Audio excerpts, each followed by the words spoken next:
Bonjour à toutes et à tous, c'est Mathias, j'espère que vous avez la forme. Aujourd'hui, on se retrouve pour la deuxième vidéo de la série de 3 vidéos sur les croyances à bannir dans certains des domaines de vie.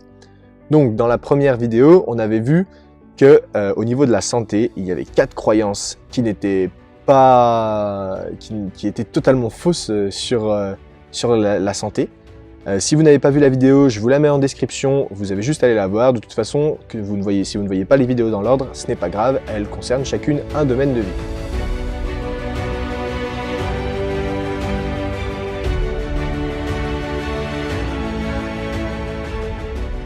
Aujourd'hui, à quel domaine de vie on s'attaque? On s'attaque aux relations.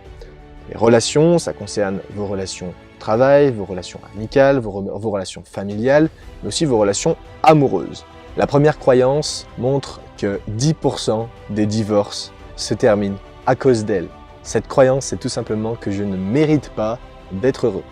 Vous vous rendez compte? 10% des mariages.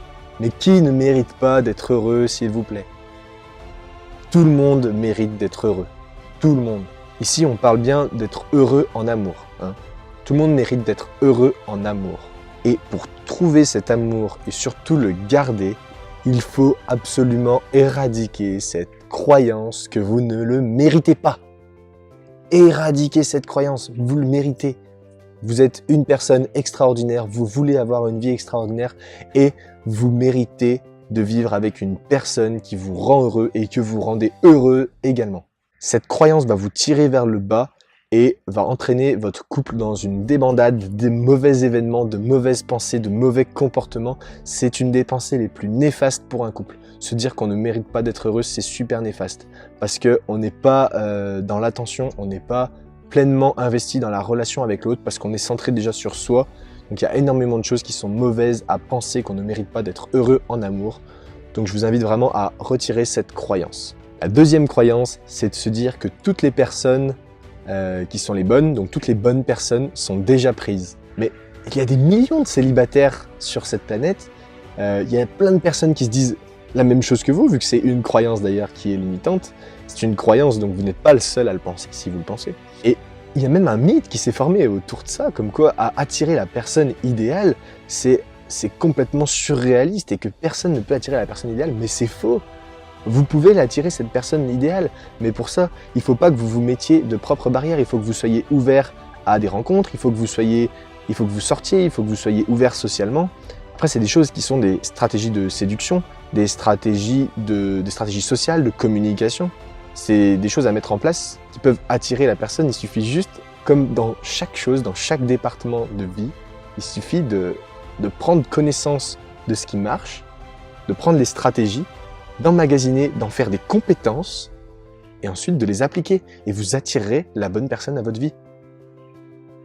Fixez-vous ce que vous attendez de l'autre personne. Vous devez avoir en tête ce que vous attendez des autres personnes et mettez en place des choses qui vous permettent d'attirer ce genre de personnes. Voilà, c'est des petites stratégies comme ça, je ne pourrais pas en parler pendant trop longtemps, je ne vais pas faire des vidéos trop longues sur YouTube, mais en tout cas, il faut vous concentrer là-dessus et ne vous dites pas ce genre de choses, s'il vous plaît. Les bonnes personnes ne sont pas prises, elles n'attendent que vous. La troisième croyance, c'est de penser que votre couple est acquis. 75% des couples finissent par s'enfermer dans une routine terrible.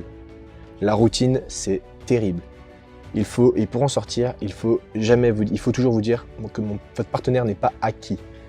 Pour vous dire ça, ou pour éviter plutôt de vous dire ça, il faut innover en permanence dans le couple.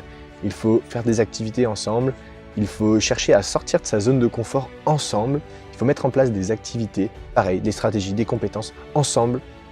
Il faut innover, il ne faut pas tomber dans une routine, car c'est destructeur. Il ne faut pas penser que votre couple est acquis. Souvenez-vous toujours du début de votre relation, de la manière dont vous mettiez en scène votre couple, de quelles attentions vous apportiez à votre conjoint, votre conjointe.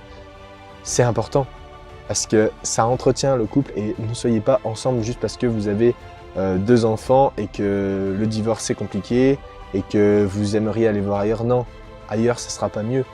Reconstruisez la relation, si vous êtes dans une routine, reconstruisez la relation comme si c'était le début, tout le temps. Innovez en permanence et faites en sorte de plaire comme au premier jour à votre compagne.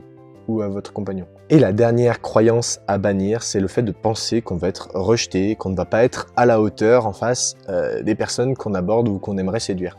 La science l'a prouvé, le rejet, c'est une notion qu'on s'invente soi-même.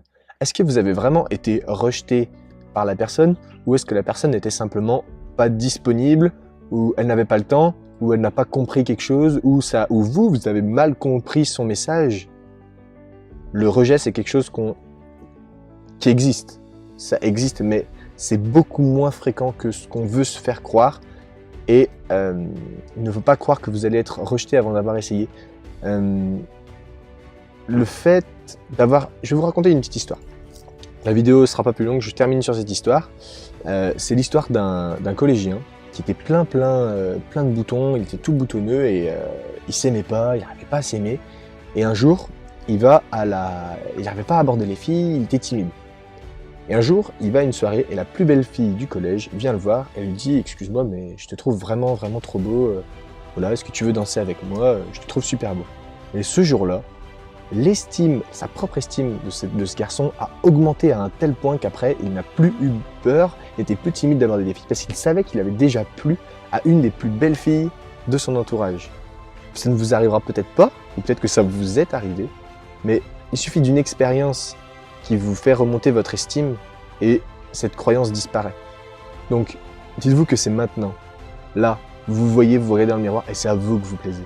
Vous vous plaisez à vous et les gens, ils vous prennent comme vous êtes. Et il y a forcément des personnes qui apprécieront ça.